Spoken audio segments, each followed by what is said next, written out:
8 साल हो गए, लेकिन गुजरात मॉडल कहाँ है वो मैदान में जमीन में दिखाई नहीं देता। गाय हमारी माता है, वहीं भर कह देने से, उसकी पूजा कर देने भर से बात नहीं बनेगी। मैं समझता हूँ 1996 के बाद पहली बार हुआ कि 400 सीट में हम कैंडिडेट खड़ा किए। सबसे बड़ी बात यह है कि लोग जाति धर्म की बात सुन सुन के उनके कान पक गए।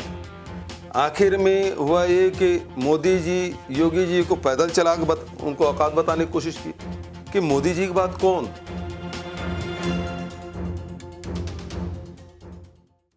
अब की बार किसकी सरकार में हमारा काफिला पहुंच पड़ा है झांसी, और हमारे साथ मुलाकात कर रहे हैं वो शख्स जिनके लिए राजनीति में कहावत बनी है, मौके पर चौका मारना।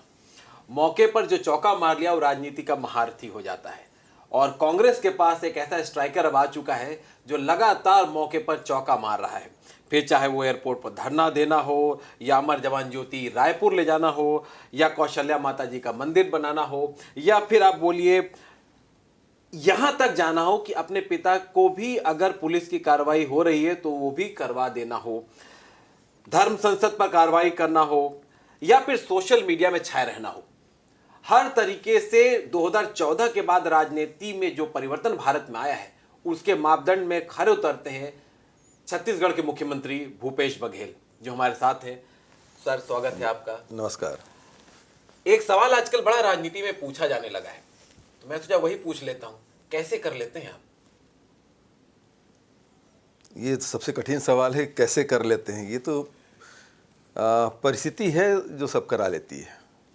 जहाँ तक कि छत्तीसगढ़ की बात है तो छत्तीसगढ़ के बारे में बाल्यकाल से ही बहुत सारी स्मृतियाँ हमारे जो वरिष्ठ नेताओं के रहे हैं, उनके भाषण, उनके विचार सुनते सुनते हम लोग पले बढ़े हैं। तो वो सारी चीज़ें तो दिमाग में थी कि छत्तीसगढ़ के बारे में हमको करना क्या है। तो बहुत क्लियर कट पिक्चर दिमाग में रही है कि छत्तीसगढ़ में हमको ये करना चाहिए। राजनीति की जहाँ तक ये बात है तो राजनीति में जैसे मौका मिलता है उसके हिसाब से काम करना होता है। पार्टी जो जिम्मेदारी देती है उसके हिसाब से काम कर लो। अब जहाँ तक आंदोलन वगैरह की बात है तो फिर वो लगातार हम 15 साल विपक्ष में रहे छत्तीसगढ़ में, और लड़ते लड़ते सत्ता में आए। तो उन मुद्दों को कब पकड़ना है, कैसे पकड़ना है, वो जानकारी है। और जो एयरपोर्ट की बात कहें तो उम्मीद नहीं थी कि हमको रोका जाएगा, लेकिन जैसे ही प्लेन से उतरे और बस में बिठाए तभी माथा ठनक गया था कि यहाँ तो वीआईपी के लिए गाड़ी आनी चाहिए थी, बस में ले जा रहे हैं, मतलब पुलिस वालों की नीयत ठीक नहीं है। बस में गए, कोई बात नहीं।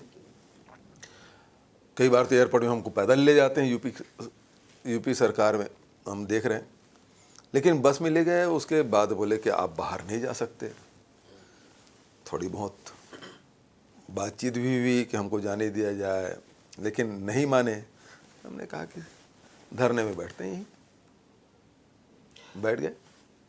केजरीवाल के बाद हमने ये केजरीवाल अपने दिल्ली के मंत्रालय में खुद मुख्यमंत्री रहते हुए बाहर जाकर के धरना देने उनको पड़ा था, और फिर हमने दूसरा मुख्यमंत्री देखा जो कि एयरपोर्ट में स्लीपर पहन करके नीचे जमीन पर फर्श पर बैठ गया था और धरना दे रहा था। कांग्रेस में लंबे समय से एक वॉइड देखा गया, एक ऐसे कैरेक्टर का, एक ऐसे नेता का जो कि इस तरीके से एग्रेसिवली अटैक कर रहा हो सत्ता पक्ष की तरफ। नहले पर दहले का दांव जिसको बोला जाता है कि अगर यहाँ राम मंदिर है तो मैं कौशल्या माता मंदिर बनाता हूँ, अगर आप मुझे जाने देंगे मैं वहीं धरना करने लग जाऊँगा, अगर आपने अमर जवान ज्योति वहाँ से हटाई तो मैं रायपुर ले आता हूँ। इससे पहले कि कांग्रेस का कोई दूसरा मुख्यमंत्री कुछ सोचे, भूपेश बघेल चौका मार देते हैं और वो चीज़ अपने पास ले आते हैं। बाकी कोई कांग्रेस का मुख्यमंत्री उस तरीके से एक्टिव नहीं दिख पाता कि भूपेश बघेल के फैसले के पहले वो आए। तो भाई ये जानना चाह रहा था कि भाई कांग्रेस क्या ब्लू आइड बॉय बन गए हैं इस वक्त? देखिए, जहाँ तक कौशल्या माता के मंदिर की बात करें तो छत्तीसगढ़ कौशल्या माता का मायके रहा है, तो इस कारण से छत्तीसगढ़ में हम भगवान राम को भांजे के रूप में जानते हैं, और छत्तीसगढ़ में भांजे के पैर छूने की परंपरा रही। तो ये हमारी संस्कृति है, और संस्कृति को सहेजना, उसे संवारना हर सरकार की जिम्मेदारी होती है। तो हमने संस्कृति को सहेजने संवारने के हिसाब से ही उसको क्या वोट के लिए नहीं किया था। या अचानक ये बातें आई? ऐसी कभी क्यों बीच में आया नहीं? 15 साल तक रमन सिंह की सरकार रही, उसके पहले थोड़ा समय तक जोगी जी की सरकार रही, लेकिन कभी ये मुद्दा आया नहीं। आप जब आए तो आपने इस मुद्दे को प्रकाश में लाया और फिर उसके ऊपर काम किया। तो जब काम करने का मौका मिलेगा तभी तो काम करूंगा। तो मुझे छत्तीसगढ़ बनने के 18 साल बाद मौका मिला, तो 18 साल बाद मैंने काम शुरू किया, और उसमें कोई वोट की बात तो थी नहीं। इत्तेफाक बड़ा बोल रहे ना कि इधर राम मंदिर बन रहा था, उधर कौशल्या माता का मंदिर बन रहा था, इसलिए मैं बोला कि ये जो 2014 के बाद जो सियासत में काफी बदलाव आया है जी, उसके हिसाब से मैं पूछ रहा था कि भाई वो टाइमिंग पर लोग सवाल उठाने लग जाते हैं कि देखिए इधर हुआ तो भूपेश जी ने भी उधर कर दिया, क्योंकि उसी समय अखिलेश ने भी कहा कि परशुराम जी की मूर्ति, ऐसे कई बयान आए, तो ऐसा लगा कहीं ये रिटेलिएशन तो नहीं है, नहीं, क्रिया की प्रतिक्रिया की तरह सामने आ रहा है। परशुराम जयंती भी पूरे देश भर में मनाया जाता है, लेकिन अभी परशुराम जी की मतलब मूर्ति की स्थापना करना और अखिलेश जी के द्वारा, तो ये तो राजनीति थी। छत्तीसगढ़ में हमने कौशल्या माता का मंदिर बनाया या राम वनगमन परिपथ का निर्माण यदि करने का फैसला लिया, तो चुनाव हमारे बहुत दूर है। 2 साल पहले हमने निर्णय लिया था, और चुनाव तो अभी 2 साल बाद है हमारे यहाँ। तो ये चुनाव से संबंधित नहीं है, बल्कि छत्तीसगढ़ को लोग अभी तक के नक्सलगढ़ के नाम से जानते हैं। छत्तीसगढ़ में केवल नक्सल नहीं, नक्सल एक समस्या है, लेकिन उसके अलावा छत्तीसगढ़ में बहुत कुछ है। वो चीज़ देश और दुनिया जाने।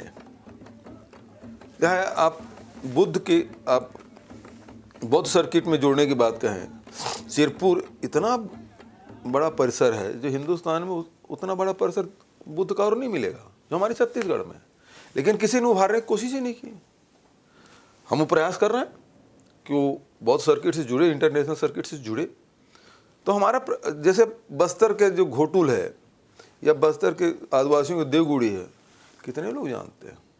बस्तर के घोटुल के बारे में पहले चर्चाएं होती थी राष्ट्रीय और अंतर्राष्ट्रीय स्तर पर, लेकिन उस सहेजने की बात कभी नहीं हुई। हमारी सरकार कर रही।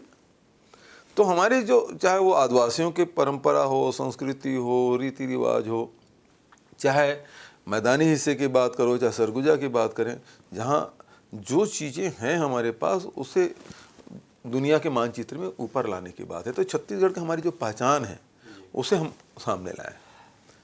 थोड़ा छत्तीसगढ़ से बाहर निकलते हैं, छत्तीसगढ़ में वापस लौटेंगे, यूपी चुनाव की बात कर रहे हैं। तो एक चीज़ दिखाना चाहूँगा, डेडिकेशन।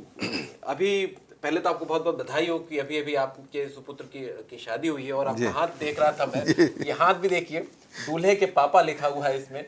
बोलते हैं हाथों की मेहंदी भी नहीं छूटी और काम शुरू हो गया है। तो आपने हाथों की मेहंदी नहीं छूटी। ये जिन बच्चों की शादी होती है उनके लिए ये कहावत है, लेकिन मैं तो दूल्हे का पापा हूँ। इसीलिए मैंने बोला कि आपने, मैं वो मुख्यमंत्रियों वाली बात फिर से मैं इसलिए लेके आ रहा हूँ कि आप क्यों, किस तरीके से बने हुए, बार बार दर्शकों को बता रहा हूँ कि कांग्रेस में स्टार कैंपेनर की तरह भूपेश बघेल जी बने हुए।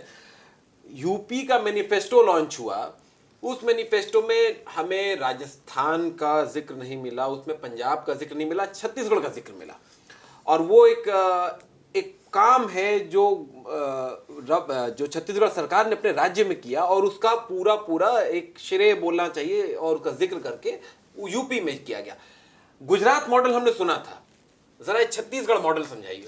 देखिए, गुजरात मॉडल 2014 में मोदी जी लेकर आए और पूरे देश में ढिंढोरा पीटा गया, लेकिन आज 2014 से आज 2022 8 साल हो गए, लेकिन गुजरात मॉडल कहाँ है वो मैदान में ज़मीन में दिखाई नहीं देता।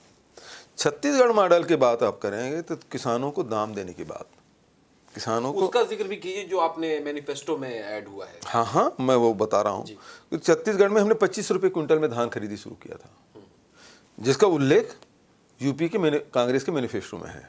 यहाँ 25 रुपये क्विंटल में धान भी खरीदेंगे, गेहूं भी खरीदेंगे, गन्ना 400 रुपये प्रति क्विंटल के हिसाब से। दूसरा जो गोधन न्याय योजना है, आज छुट्टे जानवर से सब परेशान हैं। यहाँ अन्ना जानवर कहते हैं, आवारा पशु कहते हैं, हमारे यहाँ भी वो परेशानी थी, लेकिन हमने उस समस्या का निदान ढूंढा और उससे अर्थ से जोड़ा, लोगों के आय से हमने जोड़ा और गोबर खरीदी शुरू किया। 2 रुपये किलो में गोबर खरीद रहे हैं। और अभी तक के मतलब हमारे 11,000 पंचायतें हैं, जिसमें 8,000 पंचायतों हम गौशाला का निर्माण कर लिया है। और उसके माध्यम से हम गोबर खरीद रहे हैं। 6,000 हमारे एक्टिव गौठाने हैं, 6,000 हो चुके हैं और उसके माध्यम से हम गोबर खरीदें। अभी तक के 60 लाख क्विंटल हम गोबर खरीद चुके हैं। और केवल गोबर खरीद के इकट्ठा भर नहीं कर रहे हैं, बल्कि इसको वर्मी कंपोस्ट बना रहे हैं, उसे गो कास्ट बना रहे हैं, उससे पेंट के लिए भी MU हमारा हुआ है, बिजली उत्पादन की दिशा में हम मजबूत कदम उठाए हैं। तो उससे लोगों के अर्थव्यवस्था से हमने जोड़ा और इस कारण से वो कार्यक्रम सफल रहा। कि ये आपका जो प्रोजेक्ट था, इसको पंजाब में और राजस्थान में क्यों नहीं इम्प्लीमेंट किया गया? बड़ा अच्छा, जैसा आप बता रहे हैं, तो ये उन 2 राज्यों में भी इम्प्लीमेंट कर सकते थे। अब इसकी चर्चाएं होने लगी और सब लोग सोच रहे हैं कि इस दिशा में हम लोग काम करें। अच्छा, हो सकता है पंजाब में ये समस्या ना हो, लेकिन उत्तर प्रदेश में तो समस्या है। मैं नहीं जानता पंजाब की स्थिति क्या है, लेकिन उत्तर प्रदेश में मैं घूम रहा हूँ, देख रहा हूँ तो ये छुट्टे जानवर की समस्या है।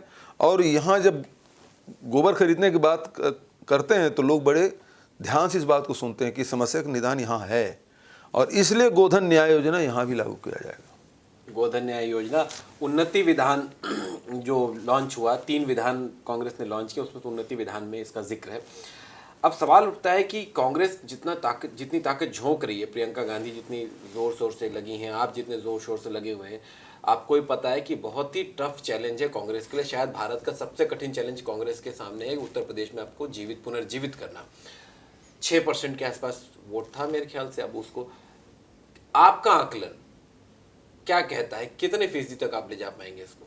देखिए, ये तो कितना प्रतिशत ले जाएंगे, ये एक होता है ना टारगेट अपना फिक्स करना कि भाई देखो, मैं एक टारगेट रखा हूँ कि इतना तो मिनिमम मैं अचीव करूंगा। हमारी कोशिश तो ये है कि हमारी सरकार बने, लेकिन अब हमको कितना प्रतिशत मिलता है, लोगों का रिस्पांस कितना मिलता है, ये तो रिजल्ट के बाद पता चलेगा। अपना आकलन भी तो होता है ना आपका। हमारा आकलन तो ये है कि हम, पहली बात ये प्रियंका जी के नेतृत्व हमको मिला, दूसरा उन्होंने संगठन के ढांचा को निचले स्तर पर ले जाने की कोशिश की और उसमें काफ़ी हद तक सफल रहे। और पहली बार, ये बहुत सालों बाद, मैं समझता हूँ 1996 के बाद पहली बार हुआ कि 400 सीट में हम कैंडिडेट खड़ा किए, पहली बार ऐसा हुआ है। और लोग मैदान में गए, अब आम जनता के बीच में जा रहे हैं। तो अब हम मान लो मेरठ गए, आगरा गए, यहाँ आ रहे हैं, तो पहली बार तो कांग्रेस पार्टी आम जनता के द्वार में पहुंची है, हलचल हो रही है, हलचल है। और सबसे बड़ी बात यह है कि लोग जाति धर्म की बात सुन के उनके कान पक गए हैं। नहीं, उस पर मैं आऊँगा, मैं उस मुद्दे पे आऊँगा, लेकिन मैं आपसे असेसमेंट जानना चाह रहा था कि आपका एक अपना अंदर क्या कहता है कि कांग्रेस एक मिनिमम कितना मार्क कम से कम टच कर सकती है इस चुनाव? देखिए, हमारा तो बेहतर परफॉर्मेंस, मैं वो आंकड़े, कोई ज्योतिष तो हूँ नहीं या कोई सेफोलॉजिस्ट नहीं हूँ जो मैं आकलन कर सकूँ, लेकिन मैं मेहनत कर रहा हूँ और मैं ही परीक्षक। बड़ा सेफोलॉजिस्ट कोई नहीं होता। देखिए, मैं परीक्षा दे रहा हूँ, मैं परीक्षक नहीं हूँ, और इसलिए ये नहीं बता पाऊंगा कि मुझे कितनी सीटें मिलेगी। मुझे ये विश्वास है, मैं जहाँ भी जा रहा हूँ, अभी आज झांसी में लगभग हम 2 से 3 घंटे के बीच में हम पैदल मुख्य बाजार में हम लोग घूमे, जबरदस्त उत्साह दिखा। अब लेकिन अब वोट में कितना कन्वर्ट होता है नहीं होता, वो तो मतदाता ही बता पाएंगे। आपको लग रहा है कि हो जाएगा? हो, निश्चित रूप से होगा कि जो रिस्पांस पब्लिक की आंखों में जो चमक दिखाई दे रही है, कांग्रेस प्रति जो आकर्षण दिख रहा है, तो निश्चित रूप से वोट में कन्वर्ट होगा, ऐसा मुझे विश्वास है। अच्छा, मैं आपसे बार बार मुख्यमंत्रियों वाला पूछ रहा हूँ, कांग्रेस के मुख्यमंत्रियों में आप सबसे आगे फ्रंट रनर की तरह चल रहे हैं, वो इसलिए फिर से पूछ रहा हूँ कि मैंने अभी वो बताया मैनिफेस्टो में आपका ही सिर्फ जिक्र आया। अब कहा जाता है कि भूपेश बघेल राहुल और प्रियंका गांधी के बेहद करीब है, जबकि कुछ ऐसे मुद्दे हाल फिलहाल में कांग्रेस में आए जिसमें यह आरोप लगा दिया गया कि जैसे ज्योतिरादित्य सिंधिया हो कि हमें वक्त नहीं मिलता, चाहे कोई और नेता हो भी कि हमें वक्त नहीं मिलता, हमें, चाहे हेमंत बिस्वा हो जिन्होंने तो ये भी कहा कि मुझे तो बाहर वेट करना पड़ा, और फिर वो थोड़ी ऐसी बातें उन्होंने कह दी। तमाम तरह की अप्रोचेबल नहीं हो रहे हैं कांग्रेस के शीर्ष नेतृत्व। आप कैसे कर ले रहे हैं? इतने आसानी से बोला जा रहा है कि आप ब्लू आइड हैं और आप गांधी परिवार के बेहद करीबी हो गए। मैं समझता हूँ कि मैं आखिरी व्यक्ति हूँ और मुझसे बहुत सारे सीनियर लीडर हैं जो रोज़ के रोज़ बात कर लेते हैं, मिल लेते हैं, 8 दिन में मिल लेते हैं। मुझे तो बहुत समय लगता है, मैं जैसे यूपी में घूम रहा हूँ, इसका अच्छा। मतलब ये नहीं है कि मैं प्रियंका जी के साथ ही साथ हूँ। मुझे मिले, मैं समझता हूँ कि एक आध महीने हो गया होगा। एक आध महीना हो गया? हाँ, उससे मुलाकात हुई। यूपी चुनाव के दौरान? हाँ। अच्छा, जबकि आप दोनों यूपी में प्रचार कर रहे हैं। यूपी में प्रचार कर रहे हैं, वो अलग क्षेत्र में काम कर रहे हैं, मैं अलग क्षेत्र में काम कर रहा हूँ। तो रणनीति के तहत काम कर रहे हैं। तो एक बार मीटिंग हो गई, फिक्स हो गया कि हमको ये काम करना है, तो फिर अगला काम कार्य के लिए डायरेक्शन या मार्गदर्शन लेने की जरूरत है या डिस्कशन करने की जरूरत है, बचत से अपने काम करते रहो। आपको मुसीबत फेस नहीं आ रही जो कि बाकी लोग क्लेम करते हैं कि ऐसा हुआ? अरे भाई, आजकल तो टेक्नोलॉजी का ज़माना है। आपको यदि कोई बात करना है, फ़ोन में बात नहीं हो रही तो आप मैसेज भेज दीजिए, तत्काल जवाब आ जाता है। मैं तो समझता हूँ राहुल जी तुरंत जवाब दे देते हैं। आप यदि कोई मैसेज करेंगे तो तत्काल उसको जवाब आ जाता है। तो ये आरोप लगाना कि मिलते नहीं, ये गलत बात है। वो जिनको आरोप लगाना है तो वो तो लगाएंगे ही। हेमंत बिस्वा का एक बयान आया था अभी, जिसको लेके बोला गया कि ये बहुत ही काफी आपत्ति जलाएगी, जितनी कांग्रेस ने नहीं की उससे ज्यादा कड़े शब्दों में तो केसीआर ने आपत्ति जताई, हिंदी में की। देखिए, हमारे संस्कार ऐसे नहीं है कि हम इस प्रकार के भाषा का जवाब दें। हालांकि मैं आपके चैनल के माध्यम से इसे कड़ा जवाब दे सकता हूँ, इससे वही सवाल पूछ सकता हूँ जो उन्होंने पूछा है, लेकिन ये हमारी भारतीय संस्कृति नहीं है कि इस प्रकार के प्रश्न पूछे भी जाएं और उसका उत्तर दिया जाए। लेकिन ये हेमंत बिस्वा शर्मा मुख्यमंत्री इतने बड़े प्रदेश के, और पिछले कुछ महीनों से मैं देख रहा हूँ उसके बयान इस प्रकार से आ रहे हैं कि विवादित बयान दे रहे हैं ताकि वो लोगों के बीच में चर्चा में आए। तो मुख्यमंत्री को चर्चा में आने के लिए बहुत सारे काम हैं, बहुत सारी चीज़ें हैं जिसको करके वो चर्चा में आ सकते हैं। इस प्रकार से घटिया बयान दे के चर्चा में आने का आवश्यकता, पब्लिसिटी स्टंट कह रहे हैं आप? बिल्कुल वही कर रहे हैं, जबकि एक मुख्यमंत्री को इसकी जरूरत ही नहीं। वाले सर्जिकल स्ट्राइक पर सवाल उठाते तो मैं ये सवाल उठाऊंगा, भले मुझे कोई कुछ। सर्जिकल स्ट्राइक पर कोई सवाल नहीं उठा रहे हैं। और आपको याद दिलाऊंगा, जिस दिन सर्जिकल स्ट्राइक हुआ, राहुल गांधी जी सबसे पहले, चाहे पुलवामा घटना हो चाहे सर्जिकल स्ट्राइक हो, सबसे पहले उनका ट्वीट आप निकाल के देख लेंगे, राहुल जी ने सैल्यूट किया है भारतीय सेना को। उसके बाद इस प्रकार के बात करते हैं। कोई बात कह दे, केजरीवाल कह दे, उसको कांग्रेस में चिपका दोगे तो ये बात तो गलत है। लेकिन सेना के सामर्थ्य पर कांग्रेस ने कभी सवाल नहीं उठाए, बल्कि किसी समय में विपक्ष में रहते हुए भारतीय जनता पार्टी के जो नेता हैं या जनता पार्टी के लोग हैं, वो सेना से बगावत की अपील तक कर चुके थे। वो इतिहास की बात है। सेना को उसे बगावत करने की अपील तक कर दी थी। तो उसके बारे में लोग क्या कहेंगे?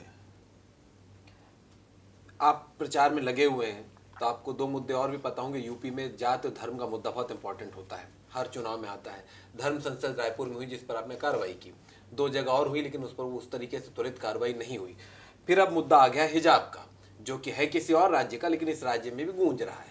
अब इस मुद्दे को लेकर के आप क्या कहेंगे? क्या यूपी के चुनाव में धर्म इंपॉर्टेंट मुद्दा रहेगा या नहीं रहेगा? ये लोग बार बार कोशिश करके खींच के वहां लाने की कोशिश कर रहे हैं कि ये चुनाव धर्म में आधारित हो जाए, धर्म पे आधारित हो जाए, जाति पे हो जाए, जाति पे हो जाए। लेकिन हो रहा है। यदि हो रहा होता तो फिर खींचते क्यों? नहीं हो रहा है।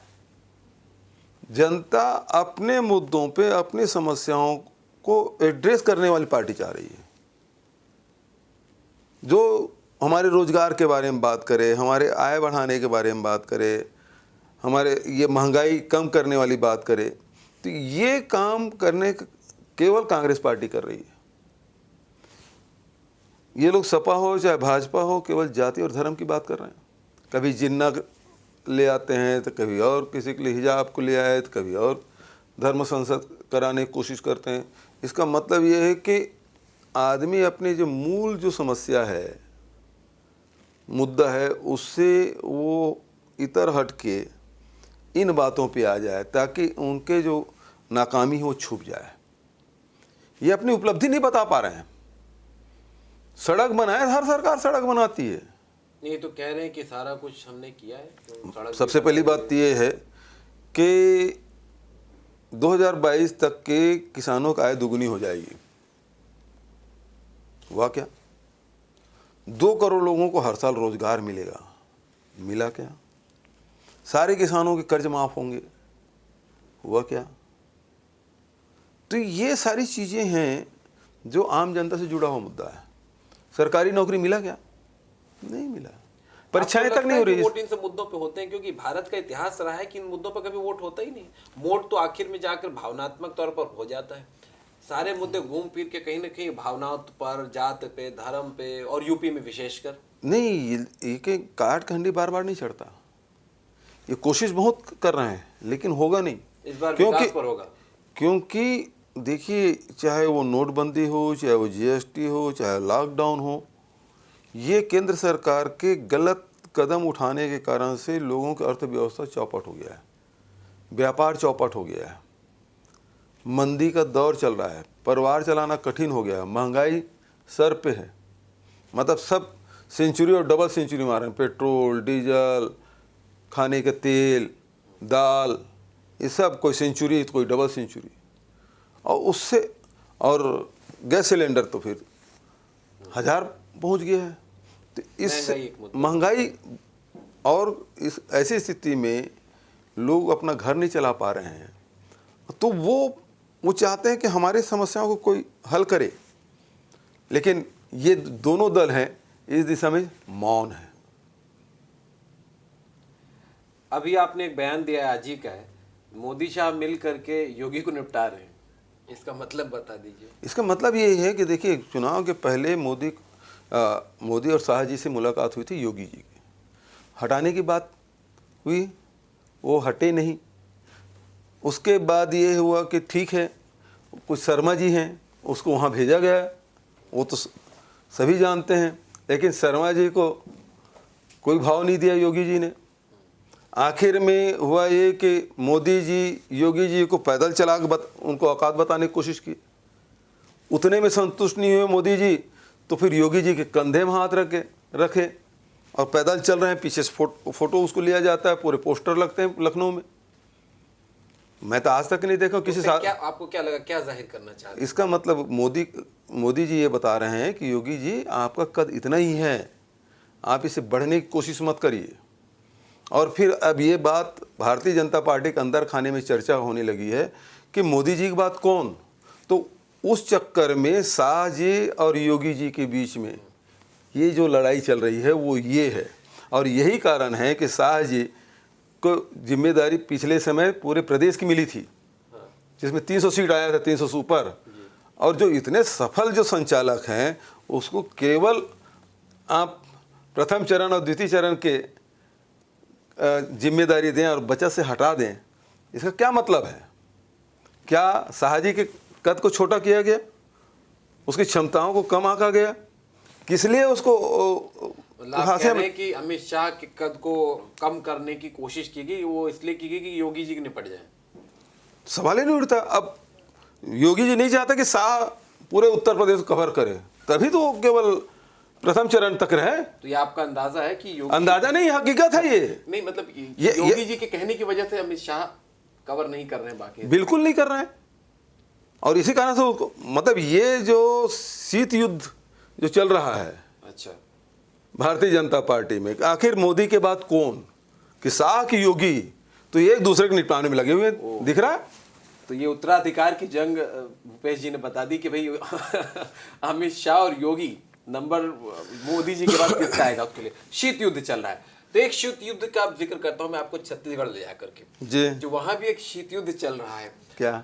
अब वो शीत युद्ध ये है कि वो 2.5 साल वाला शीत युद्ध था बोला गया, फिर बोला गया कि नहीं वो 3 साल होगा, बोला जा रहा है कि मार्च अब विश्वकर्मा जी एकदम आसमान से टपक एकदम खजूर में लटक कर आया था। देखिए शीत युद्ध से आप इनकार नहीं कर सकते, शीत युद्ध तो है वो। हाँ, कि भाई इस बात को लेके जाहिर तौर पर बयान सामने आए हैं, और इस बयान में क्या बोला गया मैं ये उत्तर दिया, उसका काउंटर में प्रश्न पूछा जा रहा है। हाँ, मैं पूछ रहा हूँ कि शीत युद्ध है तो शीत युद्ध तो उधर भी, तो मैं जानना चाह रहा हूँ कि वहां का शीत युद्ध कैसा चल रहा है। देखिए, सीधी सी बात यह है कि मुख्यमंत्री किसी भी राज्य का कौन बनेगा ये हाईकमान तय करता है। और ये बात मैं दसियों बार, विधायक मंडल आप नहीं, वो तो देखिए वो प्रक्रिया है कि विधायक दल की बैठक होगी, मतलब AICC पर्यवेक्षक भेजते हैं, पर्यवेक्षक की उपस्थिति में विधायक दल की बैठक होती है, रायशुमारी होती है, और उसके बाद फिर हाईकमान अनाउंस करती है, ठप्पा लगाने का काम। तो ये प्रक्रिया है। अब वो प्रक्रिया हो चुकी है एक बार, अब बदलना है तो हाईकमान तय निर्देश करेगा। नहीं, हाईकमान की तो मैं समझ अभी मान लो, अभी केवल कांग्रेस वर्ग की बात क्यों, उत्तराखंड में क्या हुआ भारतीय जनता पार्टी में? अभी तो हम सुनिए ना, पंजाब में क्या हुआ, जी, अन्य राज्यों में क्या, मतलब अन्य पंजाब में भी चन्नी जी से पहले वो थे, बदला गया उनको। बदला गया, तो हाईकमान के निर्देश भी हुआ ना।